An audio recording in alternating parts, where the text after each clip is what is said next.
Castlevania The Holy Relics is a ROM hack of the original Castlevania game for the Nintendo Entertainment System. And as someone who is disappointed with the fact that Konami hasn't been releasing anything new in the Castlevania series, I've been checking out some ROM hacks, and this was the latest one I remember reading about, so let's dig into it and see how it turned out. The premise of the Holy Relics is simple. Simon Belmont of the Belmont clan is set out to get the Holy Relics back from an evil necromancer who has stolen them. There are 6 stages in the game, and each one holds a relic to be collected after the boss of the stage is defeated. The first 5 stages can be selected in any order, and the final one will unlock once those are finished. Each stage is unique in design and location, and for the most part I found the stages to be pretty fun and well made. In typical Castlevania fashion, there are plenty of enemies populating each area. Everything from fishmen to bats make a return, and most of them follow the same patterns that they did in the original Castlevania. So this makes them easy to deal with if you're familiar with the early games. I will say though that the already annoying Medusa heads are given the most change in the Holy Relics. In addition to looking more like flying skulls, they have several different flight patterns and different speeds that they travel at. These things are by far the most annoying enemies in the game. They make some of the platforming in the later sections of the game absolute hell. Thankfully, there are plenty of classic sub-weapons lying around to make things a bit easier for Simon overall. These include the dagger, cross, clock, holy water, and axe. Everything with the sub-weapons work just like the classic Castlevania titles for the NES, except now the axe seems to have a different arc pattern than it did before. Before each stage, one of the relics can be selected, and each one has a different power. More of these will be unlocked as progression is made, and I really didn't even use one of them until the final battle of the game. I used the crown relic, and it caused massive damage. It was awesome. The relics are powered by gathering blue hearts that are either dropped by candles, dead enemies, or are hidden in walls. The downside is that if the player dies, they will lose all their extra relic uses that were gathered as well as their sub-weapon.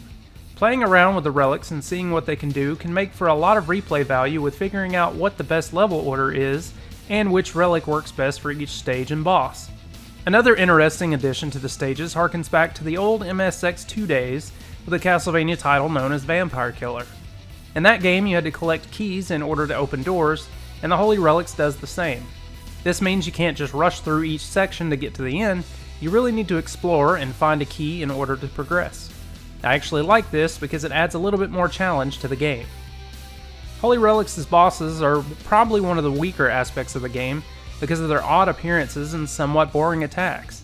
Some of the bosses are returning from older games, but just don't look anywhere near as cool as they did before. This isn't really too big of a deal or anything, but just a minor complaint. They don't really do much other than throw projectiles and try to touch you so they can deal damage to you. However, the highlight of the boss fights for me was death. It was a very engaging encounter and it felt a lot like the fight in the old games. It just felt really good and I didn't expect it when it happened. To me though, overall the stages feel much cooler than the boss fights.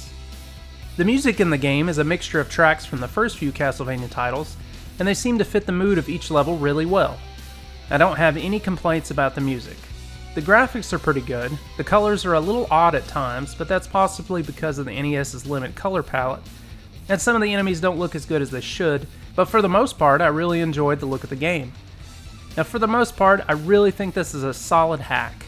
The only complaints I have are that enemies can be a little bit annoying with either their patterns or the fact that some areas have a little bit too many ghosts who follow you around and are difficult to hit, or that some enemy sprites just don't look as good as the original games.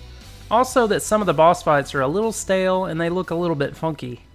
Other than that though, I have to say this is a pretty damn fun game to run through, and I'll be doing many more runs in the future.